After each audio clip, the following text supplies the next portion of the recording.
சரி இது என்னென்ன ஃபார்முலா தெரிஞ்சுக்கணும் அப்படிங்கன்னா மேபி உங்களுக்கு பைனாமியல் ஃபார்முலா தெரியணும், எக்ஸ்பொனன்ஷியல் ஃபார்முலா தெரியணும், நார்மல் டிஸ்ட்ரிபியூஷன் ஃபார்முலா தெரியணும். இந்த டேபிள் எல்லாமே பைனாமியல் ஃபார்முலா எம்ஜிஎஃப் அப்படின்னா moment generating function. Moments generating function. Moments generating function. So அப்போ இதனுடைய ஃபார்முலா மொமெண்ட் ஜெனரேட்டிங் ஃபங்க்ஷன் இது மீன்னா உங்களுக்கு தெரியும் வேரியன்ஸு அது கரஸ்பாண்டிங் ஃபார்முலா வந்து இது கிளியராக இருக்குதப்ப பிக்சர் இல்லை எனர்ஜி இருக்குதா இல்ல புரியுது தெரியுது சார் தெரியுது சார். அப்போ இந்த ஃபார்முலா அதே மாதிரி பாய்சான் டிஸ்ட்ரிபியூஷனுக்கு மீனோட வேல்யூ வேரியன்ஸோட value and e power minus lambda lambda power x இது வந்து lambda power x divide by x factorial. Exponential டிஸ்ட்ரிபியூஷனுக்கு இந்த formula and normal distribution formula அடிக்கடி யூஸ் பண்ணுவோம். இப்போ போடுறக்கூடிய கொஸ்டினுக்கு வந்து இந்த ஃபார்முலா அப்ளை பண்ணிட்டு கொண்டு வருவோம். கொஞ்சம் கேர்ஃபுல்லாக பார்த்துங்க, ரொம்ப ரொம்ப இம்பார்ட்டன்ட். என்ன தெரியல சொல்லுங்க, இங்க எழுதிடுறேன். 1/6 root of 2π e power minus 1/2 x minus mu divide by sigma whole square. சரிங்களா? இந்த ஃபார்முலா பேஸ் பண்ணி ஒரு 5 மார்க் சாரி 16 மார்க் கொஸ்டின் இல்லை 15 மார்க் கொஸ்டின் வந்துட்டே இருக்குது.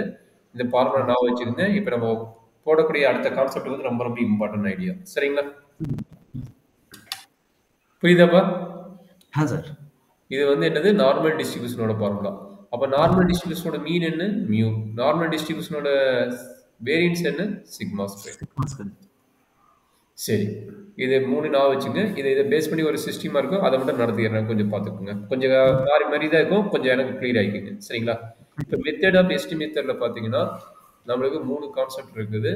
அதனால தான் அங்கே மெத்தட் ஆஃப் லீஸ்ட் ஸ்கொயர் வந்து இருக்குது. நம்ம என்னது மேக்ஸிமம் லைக்லிஹுட்ஸ் கான்செப்ட் ஒன்று இருக்குது, அண்ட் மெத்தட் ஆஃப் மொமெண்ட்ஸ் ஒரு கான்செப்ட் இருக்குது, and method of least square maximum use பண்ணுறதில்ல. அதனால் நம்ம வந்து மேபி இது எம்இ சிஎஸ்சிக்கு வருது, உங்களுக்கு அதிகமாக கேட்கறது இல்லை. வேணும்னா நான் மெட்டீரியல் அனுப்பிடுறேன், பார்த்துங்க. லீஸ்ட் ஸ்கொயர் மெத்தட் அனுப்பிடுறேன், பார்த்துங்க. சரிங்களா? சரி, இப்போ மெத்தட் ஆஃப் மேக்ஸிமம் லைக்லிஹுட்னா நம்ம ஆல்ரெடி ஒரு லோயர் கிளாஸில் படித்த கான்செப்ட் என்ன கொடுத்துருப்பாங்கன்னா எஃப் ஆஃப் எக்ஸ் கொடுத்துருப்பாங்க. இது வந்து லோயர் கிளாஸோட கான்செப்ட். அது இங்கே அப்ளை பண்ணுறாங்கன்னு நான் சொல்லிடுறேன். எஃப் ஆஃப் எக்ஸ்னு ஒரு ஃபங்க்ஷன் கொடுத்துருப்பாங்க. நீங்கள் வந்து எஃப் டேஷ் ஆஃப் எக்ஸ் அப்படின்னா என்ன டெரிவேட்டிவ் கண்டுபிடிக்கணும். Okay, d by dx of f of x derivative கண்டுபிடிக்கணும்.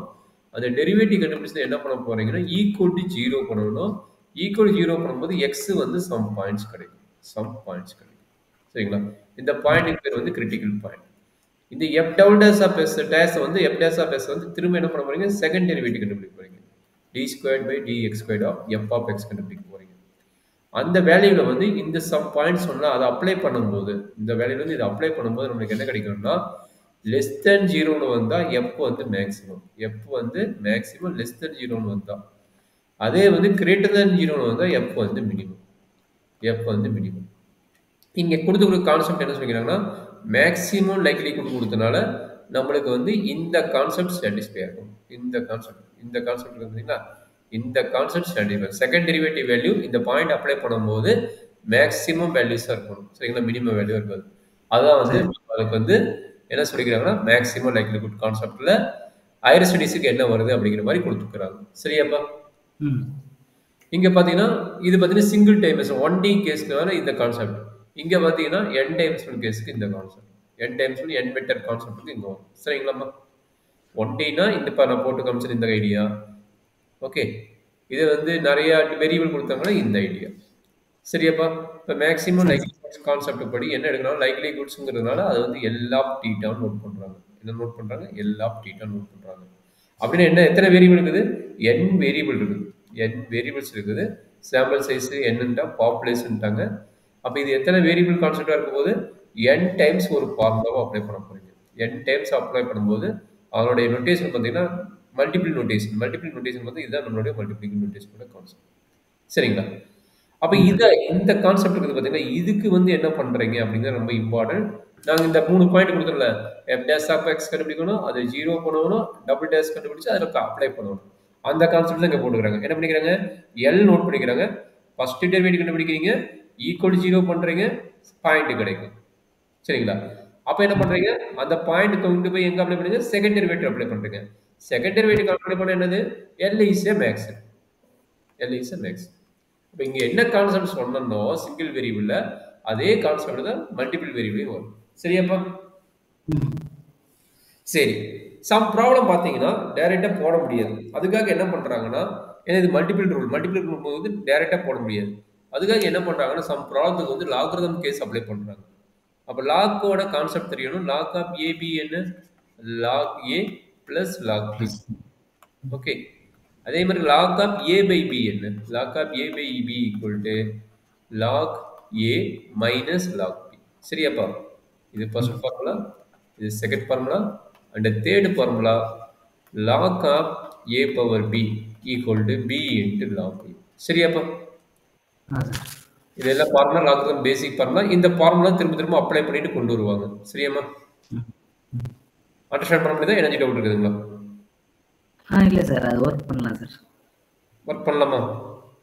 சார். சரி, ஒரு மாதிரி இருந்தா சொல்லுங்க. நான் மெட்டீரியல் கொடுத்து கொஞ்சம் ரெஃபர் பண்ணிக்கோங்க. கொஞ்சம் ஒரு மாதிரி தான் இருக்கு. Okay okay. சரி, இப்போ என்னன்னா இதுதான் நம்மளுடைய பாட்டு. இதே தான் லாக் கேஸ்க்கு அப்ளை பண்றாங்க. கெட்டிங் 0 அந்த லெஸ் than 0ன்னு வந்துருது. சரிங்களா? சரி, இது என்ன பண்ண போறோம்? இந்த கொஸ்டின் நிறைய டைம் கேட்டுக்கிறாங்க. எப்படி ப்ரீவியஸ் கொஸ்டின் சொன்னா இந்த கொஸ்டின் நிறைய டைம் கேட்டுட்டே இருக்கிறாங்க. இந்த கொஸ்டின் நிறைய கொஸ்டின் பேப்பர் முந்தியெல்லாம் பார்த்தீங்கன்னா இந்த வருஷம் 2023 2024ல இந்த கொஸ்டின் இல்லை. அதுக்கு முன்னாடி பார்த்தீங்கன்னா இந்த கொஸ்டின் இல்லாத கொஸ்டின் பேப்பரே இருக்காது. இந்த கொஸ்டின் கண்டிப்பா இருக்கும். இல்லைன்னா ப்ரீவியஸ் நடந்த அந்த கொஸ்டின் இருக்கும். சரிங்களா? இந்த கொஸ்டினுக்கு மெயின் ஃபார்முலா என்னன்னா இந்த ஃபார்முலா நார்மல் டிஸ்ட்ரிபியூஷன் கொடுத்தல இந்த ஃபார்முலா நான் வச்சு அட்லீஸ்ட் நீங்க இந்த ஃபார்முலா வச்சு நான் வச்சு இந்த ஃபார்முலா இதுதான் நான் வச்சுக்கணும். இதுதான் வந்து எஃப் ஆஃப் எக்ஸோட ஃபார்முலா. சரிங்களா? நீங்க எழுதிக்கிறது பார்த்தீங்கன்னா இதுதான் நம்மளுடைய எஃப் ஆஃப் எக்ஸோட ஃபார்முலா. இது வந்து என்ன கேஸ்? 1D கேஸுக்கு. இப்போ நாம கண்டுபிடிக்கிறது என்னது? n டைமென்ஷனல் கேஸுக்கு கண்டுபிடிக்கணும். கரெக்டுங்களா? அப்போ n டைமென்ஷனல் கேஸுக்கு என்ன ஆகுது அப்படிங்கிற கொஸ்டின் தான் இங்க. நல்லா பார்த்துங்க என்ன சொல்லிக்கிறாங்க? In a random sampling for a normal population distribution. இந்த வேர்டு கொடுத்துக்கிறாங்க. Normal population distribution. find MLE. find MLE னா இந்த கான்செப்ட் அப்படி சொல்றாங்க. MLE னா எல்லா x1, x2, dot dot dot xn க்கு கன்வெர்ட் பண்ண சொல்றாங்க. புரியுதுங்களா? மல்டிபிள் அதாவது மேக்ஸிமம் லைக்லி எஸ்டிமேட்டரோட கான்செப்ட் அப்ளை பண்ண சொல்றோம். சரிங்களா? பார்த்த என்ன சொல்றாங்க? மியூ தெரியும். சரி, we want to find out mu when sigma squared வந்து நமக்கு தெரிஞ்ச மாதிரி. அதாவது ரெண்டு வேரியபிள் இருக்கும். மியூ கமா சிக்மா ஸ்கொயர் ரெண்டு வேரியபிள். அந்த ரெண்டு வேரியபிள்ல 3 கேஸா டிபைன் பண்றான். ஃபர்ஸ்ட் கேஸ் வந்து எனக்கு இது தெரியும் அப்ப இது என்னங்கிறான். செகண்ட் கேஸ் வந்து எனக்கு இது தெரியும் அப்படின்னா இது என்னங்கிறான். சரிங்களா? அப்ப இது ரெண்டையும் கம்பைன் பண்ணிட்டு வாட் இஸ் தி ரிலேஷன் மூணாவது இது கேட்கணும். சைமல்டேனியஸ் டெஸ்டிஃபிகேஷன்னா இதான் 3 கேஸ். ஓகே, என்ன நல்லா பாத்துங்க. ஃபைண்ட் மியூ சிக்மா ஸ்கொயர் எனக்கு தெரியும். ஃபைண்ட் சிக்மா ஸ்கொயர் மியூ எனக்கு தெரியும். மியூ வந்து அன்னோன் கிடையாது. மியூ வந்து நோன். இந்த நோன் தான் போட்டுக்கிறோம். சரிங்களா? அப்ப என்னது? Simultaneous equation is of mu and sigma square. சரிங்களாமா? சார். சரி, இதுக்கு கான்செப்ட் என்ன சொல்லிக்கிறாங்கன்னா இப்பதான் ப்ரூஃப் வருது. நான் அப்படியே எக்ஸ்பிளைன் பண்ணிடுறேன் பார்த்துக்குங்க. நார்மல் டிஸ்ட்ரிபியூஷனோட கான்செப்ட் சொன்னால நான் ஆல்ரெடி நார்மல் டிஸ்ட்ரிபியூஷனோட ஃபார்முலா என்ன சொல்லிக்கிறேன்? இதுதான் நார்மல் டிஸ்ட்ரிபியூஷனோட ஃபார்முலா. புரியுதுங்களா? ஆல்ரெடி கொடுத்த ஃபார்முலா. சரிங்களாமா? இது வந்து என்னது? 1 டைமென்ஷனல் கேஸ். இது என்னது? 1 டைமென்ஷனல் கேஸ். அப்ப n டைமென்ஷனல் கேஸ் எப்படி எழுதுவீங்க? f of x1, theta f of x2, theta f of x3, theta அப்படின்னு என்ன ஆகும்? n டைமென்ஷனல் கேஸ் வரைக்கும் போகும். கரெக்டுங்களா? xn, theta வரும். அப்படி என்ன பண்ணுவீங்க? இந்த ஃபார்முலாவை n டைம்ஸ் அப்ளை பண்ணுவீங்க. எப்படி வரும்? 1 by sigma into root. Okay okay. Sir. புரியுது இல்ல? e power minus 1 by 2. அந்த x இருக்கிற இடத்துல என்ன பண்ணுவீங்க? x இருக்கிற இடத்துல x1 minus mu divided by sigma whole square. புரியுதுங்களா? அதே மாதிரி என்ன? into 1 by sigma into root of 2 by. Sir. Sir. Understand பண்ணிட்டீங்களா? அப்ப அதுதான் அடுத்த ஸ்டெப்ல போட்டுருக்கோம். பாருங்க. பாத்தீங்களா? இதான் வந்து n டைம்ஸ் என்னது? ப்ராடக்ட் எழுதணும். அந்த ப்ராடக்ட் தான் எழுதிக்கிறாங்க. இங்க பாருங்க, அந்த ப்ராடக்ட் எழுதும்போது இதுதான் அந்த ஃபார்முலா. இங்க பாருங்க xi நோட் பண்ணுவாங்க. பாருங்க xi நோட் பண்ணுவாங்க. xi னா x1, x2, x3, x4 அப்படியே போயிடும். கரெக்ட்டுங்களாமா? சார். இது புரியுது இல்ல? புரியுது சார். இது வந்து மல்டிப்ளிகேஷன். இந்த மல்டிப்ளிகேஷன் மீனிங் என்னன்னா ஒரு ஐடியா கொடுக்குறேன். 2 into 2 into 2 அப்படிங்கிற வந்து n டைம்ஸ் மல்டிப்ளை பண்ணா என்ன பண்ணுவீங்க? 2 பவர் n மல்டிப்ளை பண்ணுவீங்க. கரெக்ட்டுங்களா? அப்ப இது மல்டிப்ளிகேஷன். இது வந்து கான்ஸ்டன்ட் டைம் மாதிரி. இது வந்து கான்ஸ்டன்ட் டைம் எத்தனை டைம் மல்டிப்ளை ஆகுது? n டைம்ஸ் மல்டிப்ளை ஆகுது. அதனால இது என்ன எடுத்துட்டு n எடுத்துட்டேன். பவர் n எடுத்துக்கிறேன். புரியுதுங்களாமா? ஓகே. புரியுதுன்னு கேட்டுக்க நான் சொல்றேன். அதாவது இப்படி போட்டு i varies 1 to n 2 அப்படின்னு வந்ததுன்னா என்னோட மீனிங் என்னன்னா 2 வந்து n டைம் மல்டிப்ளை பண்ணணும் அர்த்தம். அப்ப 2 வந்து n டைம் மல்டிப்ளை பண்ணது நான் இங்க சொல்லலாம் 2 into 2 into 2 ன்னு போவோம். அப்ப n டைம் மல்டிப்ளை பண்ணா என்ன ஆகும் 2 பவர் n ன்னு வரும். அந்த ஐடியா தான் இங்க போட்டுக்கிறாங்க. புரியுதா? அப்ப ஃபர்ஸ்ட் ஓகே. ஸ்டெப் புரியுதுங்களா? ஆ செகண்ட் ஸ்டெப் என்னன்னா இது மல்டிப்ளிகேஷன். மீதி இருக்கிறது இதுதான் நம்மளோட வேரியபிள் கான்செப்ட். ஏன்னா xi இங்க தான் இருக்குது. அத மல்டிப்ளிகேஷன் அப்படியே எழுதிட்டாங்க. சரியாப்பா? ஆ சார். சரி. இன்னொரு ஐடியா. இப்ப a power n into a power n a power m அதாவது n1 எப்படி எழுதிக்கலாம்? a பவர் n1 ஒரு பேசிக் ஃபார்முலா கொடுத்து இதை கொடுக்குறேன். அப்பதான் உங்களுக்கு இன்னும் புரியும். ஒரு நம்பர் நார்மல் பேசிக் ஃபார்முலா 5வது 6வது படிச்ச ஃபார்முலா 6வது a power n into a power m இது என்ன ஃபார்முலா கண்ணு? a power n இன்டம் m plus n m plus n plus okay. Okay a power m a power n m தான் வந்து நமக்கு a பவர் mn வரும். சரிங்களா? சரி சார். அப்ப நான் எடுக்கக்கூடிய ஃபார்முலா இந்த ஃபார்முலா. அப்ப என்ன நடக்குதுன்னு சொல்லி பார்க்கலாம். a power n1 into a power n2 into a power n3 dot டாட்னு வந்தா இது எப்படி எழுதுவீங்க? a power n1 plus n2 plus n3 கரெக்ட்டுங்களா? சார். புரிஞ்சுதாப்பா? Okay sir. அப்ப புரிஞ்சுதுன்னா இங்க பாருங்க இந்த மல்டிப்ளிகேஷன் சிம்பிள் மல்டிப்ளை ஆகிட்டே போகுதுன்னு அர்த்தம். இந்த மல்டிப்ளிகேஷன் சிம்பிள் என்ன மல்டிப்ளை ஆகிட்டே போகுதுன்னு அர்த்தம். அப்ப அது வரும்போது என்ன ஆகும்? மேல பவர்ல வந்து சம்மேஷனா மாறிடும். இந்த மல்டிப்ளிகேஷன் என்னாகும்? பவர்ல போயிட்டு சம்மேஷன். அங்க பாருங்க இது மல்டிப்ளிகேஷன். இதை வந்து என்னன்னா product of a power ni எழுதலாம். அப்ப அந்த ப்ராடக்ட் வந்து மேல போகும்போது என்ன சம்மேஷனா ஆகும். அப்ப அந்த சம்மேஷன் இங்க அப்ளை ஆயிடும். புரியுதுங்களா? இந்த ப்ராடக்ட் வந்து பவர்ல வந்து வரும்போது சம்மேஷனா மாறிடும். அந்த கான்செப்ட் இங்க கொடுத்த ஃபார்முலா இங்க அப்ளை பண்ணிக்கிறாங்க. சரியாப்பா?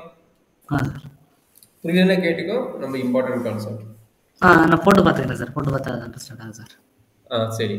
இதுக்கப்புறம் என்ன பண்றாங்கன்னா இது டைரக்டா டெரிவேட்டிவ் கண்டுபிடிக்க கொஞ்சம் கிரிட்டிக்கலா இருக்கும். அதனால என்ன பண்றீங்கன்னா taking log on both side. Okay taking log on both side. Logarithm formula கொடுத்துட்டேன். அப்ப லாக்ரதம் ஃபார்முலா கொடுத்தது என்னது? Log a plus log b log a plus log b அந்த ஃபார்முலா அப்ளை பண்ணும்போது ரெண்டுக்கு நடுவுல என்னாச்சு பிளஸ்னு வந்துருச்சு. இன்னொரு formula log of e power x equal என்னன்னா x log of e power x equal என்ன கிடைக்கும்? x ன்னு வரும். அப்ப அந்த ஃபார்முலா அப்ளை பண்ணானே இந்த ரிசல்ட் கிடைச்சிச்சு. அந்த ஃபார்முலா அப்ளை பண்றானே நமக்கு இந்த ரிசல்ட் கிடைச்சிச்சு. சரிங்களா? இது என்னது? Log a plus log b concept வந்துருச்சு. அடுத்து log of e power x ன்னு தெரியும். என்ன தெரியும்? x ன்னு தெரியும். அப்ப x ஓட வேல்யூ என்ன? இதுதான் நம்மளோட x ஓட வேல்யூ. அந்த ஃபார்முலா அப்ளை பண்ணும்போது இங்க கிடைச்சிருச்சு. சரியாப்பா? சரிங்க சார். அதே மாதிரி இது என்னது? Log a power n log a power n என்ன கிடைக்கும்? இந்த n வந்து முன்னாடி வந்துடும். லாக் a பவர் n போது n முன்னாடி வந்துடும். இது ஏன் சார் மைனஸ் வந்ததுன்னா நல்லா அண்டர்ஸ்டாண்ட் பண்ணீங்க. Log of 1 by x log of 1 by x எப்படி எழுதணும்னா மைனஸ் லாக் ஆஃப் x எழுதணும். மைனஸ் லாக் ஆஃப் x எழுதணும். இல்ல சின்ன சின்ன ஃபார்முலா லோயர் கிளாஸ் படிச்சதா அதை அப்படியே அப்ளை பண்ணிட்டு இருக்காங்க. அதனாலதான் இங்க மைனஸ் வந்திருக்குது. இந்த எண்ணுங்கிறது பவர்ங்கிறது லாக் a பவர் என்னோட ஃபார்முலா. அதனால முன்னாடி n வந்திருக்குது. ஸோ இது எல்லாமே ஜஸ்ட் ஃபார்முலா. சரிங்களா? சார். புரியுதுங்களா? டவுட் இருக்குதுங்களா? இல்லை சார். போட்டு பார்த்துக்கிறேன் சார். அது கொஞ்சம் மாதிரியா இருக்கு. இல்லை எப்படிதான் இருக்கும் கொஞ்சம் பாத்துங்க. அப்ப இதுதான் நம்மளுடைய லாக் எக்ஸ் ஃபங்க்ஷன். லாக் ஏவோட ஃபங்க்ஷன் இதுதான். நீங்க கொஞ்சம் உட்காந்து பாத்துக்கோங்க. இதுதான் நம்மளோட இது. சரி இப்போ ஃபர்ஸ்ட் கொஸ்டின் கேட்கறாங்க. இதை வச்சுதான் இனிமேட்டு ஒன்றும் இல்லை டெரிவேட்டிவ் ஒரு கான்செப்ட். ஃபர்ஸ்ட் ஃபங்க்ஷன் என்ன கேட்கறாங்க? சிக்மா ஸ்கொயர் தெரியும் மியூ என்னன்னு கேட்கறாங்க. சரிங்களா? Sigma square is known function then what is value of mu. சரிங்களா? அப்ப என்ன பண்ண போறீங்க? சிக்மா ஸ்கொயர்டு தெரிஞ்சனால தெரியாத ஃபங்க்ஷனை வந்து நம்ம டெரிவேட்டிவ் கண்டுபிடிக்கணும். மியூ கொடுத்துக்கறான்ல. அப்ப மியூ கொடுத்தனால நான் என்ன பண்ண போறேன்? இந்த ஈக்குவேஷனை வித் ரெஸ்பெக்ட் டு மியூவோட டெரிவேட்டிவ் பண்ண போறேன். With respect to mu partial derivative பண்ண போறேன். சரிங்களா? அப்ப டெரிவேட்டிவோட ஃபார்முலா தெரிஞ்சுக்கணும். டெரிவேட்டிவ் ஃபார்முலா தெரியுங்களா? ஜஸ்ட் நீங்க தெரிஞ்சுக்க சின்ன ஃபார்முலா தான். d by dx of x power n d by dx of x power n formula என்னன்னா n into x power n minus 1. சரிங்களா? அதே மாதிரி d by dx of constant term வந்ததுன்னா அதுக்கு பேரு 0. d by dx of constant term வந்தா அதோட formula என்னது 0. சரிங்களா? அந்த ஃபார்முலா அப்ளை பண்ணிக்கிறாங்க. வித் ரெஸ்பெக்ட் டு மியூங்கும் போது எங்கெல்லாம் மியூ இல்லையோ இங்க பாருங்க இதுல மியூ இல்ல இதுல மியூ இல்ல. அப்ப இதுல மியூ இல்ல இதுல மியூ இருக்கும்போது ஆட்டோமேட்டிக்கா 0 ஆயிடும். மியூ இல்லைன்னா மீனிங் என்ன கான்ஸ்டன்ட் டேர்மா இருக்கும். அதனால அது ரெண்டு 0 ஆயிடுச்சு. சரியாப்பா? அதே மாதிரி 1 by சிக்மா ஸ்கொயர்ங்கிறது என்னது? Constant term. அதனால அந்த 1 by சிக்மா ஸ்கொயர் வந்து எழுதிட்டாங்க. இங்க ஆல்ரெடி 2 இருக்குனால 1 by 2 சிக்மா ஸ்கொயர் வந்துருச்சு. சரிங்களாமா? அப்ப நம்ம டெரிவேட்டிவ் கண்டுபிடிக்கிறது பாத்தீங்கன்னா இந்த ஃபங்க்ஷன் மட்டும் தான் டெரிவேட்டிவ் கண்டுபிடிக்கிறாங்க. அதனால தான் அந்த இடத்துல மட்டும் டெரிவேட்டிவ் போட்டுக்கிறாங்க. புரியுதுங்களா? இதுதான் மியூ இருக்குது. மியூ எங்க இருக்குது? அது உள்ள இருக்குது. மியூ பாருங்க இங்க உள்ள இருக்குது. சரியாப்பா? அப்ப நான் ஆல்ரெடி சொன்னதான் எக்ஸ் பவர் என் ஃபார்முலா சொன்னல n இன்ட்டு எக்ஸ் பவர் ஒன்னு. அப்ப இங்க என்ன இருக்குது 2 இருக்குது. அப்ப 2ங்கிறது என்னவோ முன்னாடி வந்துடும். 2ங்கிறது முன்னாடி வந்துடும். அந்த 2வும் இந்த 2வும் கட் ஆயிரும். இந்த 2 இந்த 2 கட் ஆயிரும். அப்ப நமக்கு கிடைக்கிறது 1 பை சிக்மா ஸ்கொயர்டு. மியூ பக்கத்துல என்ன இருக்குது மைனஸ் n இருக்குது. மியூ பக்கத்துல பாருங்க மைனஸ் n இருக்குது. அப்ப அந்த மைனஸ் n முன்னாடி வந்து மைனஸ் மைனஸ் என்ன ஆயிரும் பிளஸ் ஆயிரும். மைனஸ் மைனஸ் என்ன ஆயிரும் பிளஸ் ஆயிரும். அதனால வருது இது 0 ஆயிருச்சு, இது 0 ஆயிருச்சு. மைனஸ் மைனஸ் என்னாச்சு பிளஸ் ஆயிருச்சு. அதனால நமக்கு கிடைக்கக்கூடிய ரிசல்ட் என்ன ஃபர்ஸ்ட் டெரிவேட்டிவ் ரிசல்ட் வந்து இந்த ரிசல்ட் வரும். சரியாப்பா? சார். சரி. அந்த ஒர்க் முடிஞ்சிச்சு. அடுத்த ஒர்க் என்ன பண்ண சொல்றான்? மேல போய் பாருங்க. டோ பை டோ எல் வந்து இந்த கான்செப்ட். ஈக்குவல் டு என்ன பண்ண சொல்றான்? 0 கண்டுபிடிக்க சொல்றான். 0 கண்டுபிடிச்சா என்ன கிடைக்கும்? Getting the points. சரி.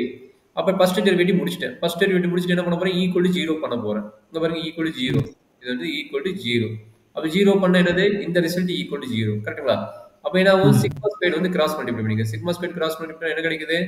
Summation I varies from 1 to n xi minus mu equal to 0 வரும். சரியாப்பா? சார். அப்ப என்ன பண்ணுங்க? சம்மேஷன் ரெண்டுக்குமே இருக்கு. அதனால ரெண்டுக்குமே ஸ்ப்ளிட் பண்ணுங்க. Summation xi minus summation mu equal to 0. கரெக்ட்டுங்களா? அப்ப சம்மேஷன் xi minus இந்த mu எத்தனை டைம் வரும்? I varies from 1 to n. I varies from 1 to n னா mu வந்து n டைம்ஸ் ஆட் பண்ணுவீங்க. 1 2 3 dot dot dot n times add பண்ணுவீங்க. அப்ப n டைம்ஸ் ஆட் பண்ணா என்ன பண்ணுவீங்க? n mu ன்னு போடுவீங்க. n mu ன்னு போடுவீங்க. ஈக்குவல் டு 0 ன்னு கிடைக்கும். கரெக்ட்டுங்களா? அப்ப சம்மேஷன் xi ஈக்குவல் டு என்ன கிடைக்குது? n mu ன்னு கிடைக்குது. which implies that mu equal to என்னது? சம்மேஷன் xi இந்த n கீழ கொண்டு வந்தீங்கன்னா டிவைடட் பை n. இதுதான் mu ஓட வேல்யூ. இதுதான் mu ஓட வேல்யூ. புரியுதுங்களா? சார். அதை இங்க போட்டுக்கறாங்க. புரியுதாப்பா? இதுதான் ஃபர்ஸ்ட் பார்ட். mu கண்டுபிடிச்சாச்சு. பட் இன்னும் என்ன சொல்லணும்? இது மேக்ஸிமமா சொல்லணும். மேக்ஸிமம் என்ன பண்ணணும்? இந்த கான்செப்ட் வச்சு இங்க இருக்குது பாத்தீங்களா? இதுக்கு எகைன் டெரிவேட்டிவ் கண்டுபிடிக்கணும் வித் ரெஸ்பெக்ட் mu. இதுக்கு என்ன பண்ணுவீங்க? எகைன் டெரிவேட்டிவ் கண்டுபிடிக்கணும். எகைன் டெரிவேட்டிவ் என்னது? இது 0 ஆயிரும். இதனோட வேல்யூ என்ன? 1 மைனஸ் 1 இருக்குதுனால மைனஸ் 1 ஆயிரும். அப்ப என்ன எடுக்கும் பாருங்க. Minus n by sigma square வருது. Already less than 0. Less than 0 என்னது? Is called a maximum. less than 0 என்னது? Is called a maximum.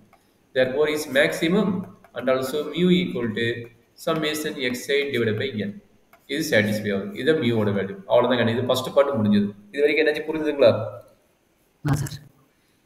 இப்போ என்ன தெரிஞ்சிட்டீங்க? சிக்மா ஸ்கொயர்டு வந்து தெரியும், மியூ என்னன்னு கண்டுபிடிச்சிட்டீங்க. அதான் ஃபர்ஸ்ட் பார்ட்.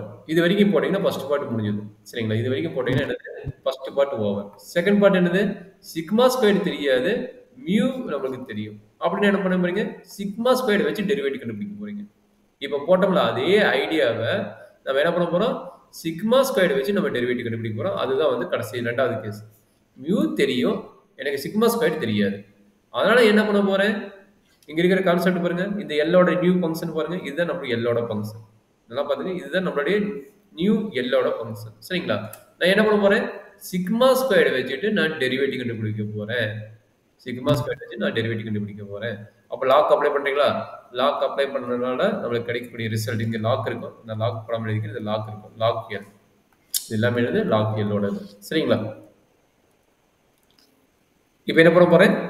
இதுக்கு டெரிவேட்டிவ் கண்டுபிடிக்க போறேன் with respect to sigma square. அப்ப எதுலாம் சிக்மா ஸ்கொயர் இருக்குது? இங்க சிக்மா ஸ்கொயர் இருக்குது. இதுல சிக்மா ஸ்கொயர் இல்ல, இது 0 ஆயிரும். இங்க சிக்மா ஸ்கொயர் இருக்குது. அப்ப இது மட்டும் 0 ஆகும். இந்த ஃபங்க்ஷனும் இந்த ஃபங்க்ஷனும் நம்மளுக்கு வரும். சரியாப்பா? அப்ப பாருங்க என்ன வருதுன்னு. லாக். அப்ப இதுக்கு என்ன ஃபார்முலா வரும்னா d by dx of log x. d by dx of log x என்ன கிடைக்குன்னா 1 by x னு வரும். இங்க பாருங்க. லாக் வருதா? லாக் போட்டு என்ன கிடைக்குது? 1 by sigma square னு போட்டுக்கறாங்க. ஓகே, அது கரெக்ட் ஆயிடுச்சு. அடுத்து பாத்தீங்கன்னா இங்க ரெசிப்ரோக்கல் இருக்குது. அப்ப d by dx of 1 by x ஓட ஃபார்முலா. 1 by x ஓட ஃபார்முலா. அதனோட ஃபார்முலா என்னன்னா d by dx of x power minus 1 னு எழுதணும். அப்ப அதனோட ஃபார்முலா என்னன்னா -1 into x power minus 2 that is equal to -1 divided by x squared னு வரும். அப்ப என்னது? டெரிவேட்டிவ் ஆஃப் 1 by x ஓட வேல்யூஸ் பார்த்தீங்கன்னா -1 divided by x squared. சரிங்களா? அப்ப அதனோட டெரிவேட்டிவ் தான் பாருங்க. மேல இருக்குது. இதையும் கம்பேர் பண்ணி பாருங்க. இங்க பாருங்க. இது சிக்மா ஸ்கொயர்ங்கிறது 1 டினாமினேட்டர்ல. அதுக்கு பாருங்க ஹோல் ஸ்கொயர் போட்டுருப்பாங்க. அதே மாதிரி இங்க மைனஸ் சைன் இருக்குதா? இந்த மைனஸும் இங்க இருக்கிற மைனஸும் பாருங்க பிளஸ் ஆயிரும். அந்த மைனஸ் இந்த மைனஸ் என்னவும் பிளஸ் ஆயிரும். புரியுதுங்களா? அதாவது இங்க மீனிங் என்னன்னா dou by dou x of 1 by sigma squared equal to minus 1 divided by sigma squared whole squared. இந்த டேர்மை டெரிவேட்டிவ் பண்ணி இங்க அப்ளை பண்ணிக்கிறாங்க. அப்ப மைனஸ் என்ன ஆகும், பிளஸ் என்ன ஆகும், இது ஹோல் ஸ்கொயர் ஆகும். அதை அப்ளை பண்ணிக்கிறாங்க. சரியாப்பா? சார். அப்ப என்னது, இது டோ லாக் வந்து இது என்ன பண்ண போறீங்க, ஈக்குவல் டு ஜீரோன்னு பண்ண போறீங்க. இந்த டேர்ம் என்ன பண்ண போறீங்க, ஈக்குவல் டு ஜீரோன்னு பண்ண போறீங்க. அப்ப ஜீரோ பண்ண என்ன நடக்கும் பாருங்க, பொறுமையா பாருங்க. ஜீரோ பண்ணுவீங்க, இது வந்து லெஃப்ட் சைடு இருக்கும், ஈக்குவல் டு ஜீரோங்கிற ரைட் சைடு இருக்கும். அதுல இருந்து எனக்கு என்ன வேணும், இதுல இருந்து நம்ம என்ன கண்டுபிடிக்கிறோம், சிக்மா ஸ்கொயர் என்னன்னு கண்டுபிடிக்கிறோம். சிக்மா ஸ்கொயர் என்னன்னு கண்டுபிடிக்கிறோம். சரிங்களா? அப்ப இதை சிம்பிளிஃபை பண்ணா ரெண்டுக்குமே என்னது, இது ஒரு ஹோல் ஸ்கொயர் இருக்குது, இது ஒரு எம்டி இருக்குது. அதனால என்ன பண்ண போறேன், டிவைடட் பை சிக்மா ஸ்கொயர் பண்ணிக்கிறேன். டிவைடட் பை சிக்மா ஸ்கொயர் பண்ணா அது நம்மளுக்கு என்ன கிடைக்கும், ஒரு சிக்மா ஸ்கொயர் கேன்சல் ஆகும். ஒரு சிக்மா ஸ்கொயர் கேன்சல் ஆகும். அப்ப இதுல இருந்து நீங்க கண்டுபிடிக்கும் போது என்ன கிடைக்கும், இவருக்கு சிக்மா ஸ்கொயர் கேன்சல் ஆயிடுச்சு.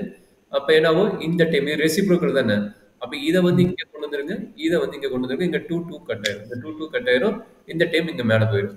அப்ப என்ன வந்து ஆட்டோமேட்டிக்கா ரெமினிங் இருக்குது சிக்மா ஸ்கொயர் வரும்.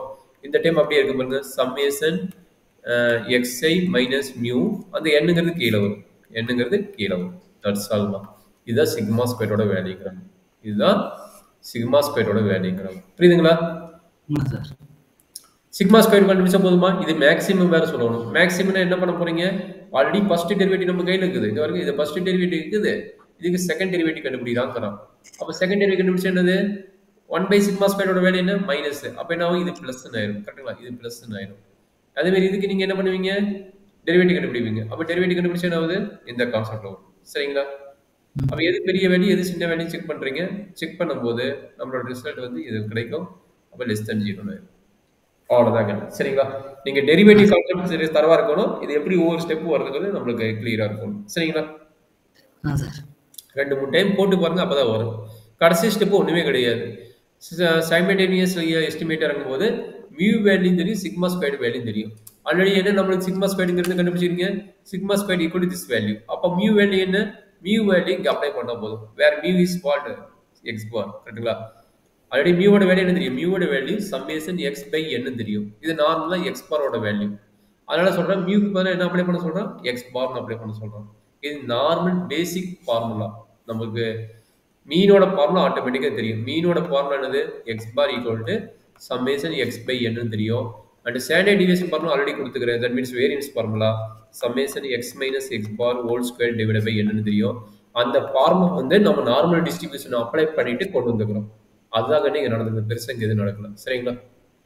சார்.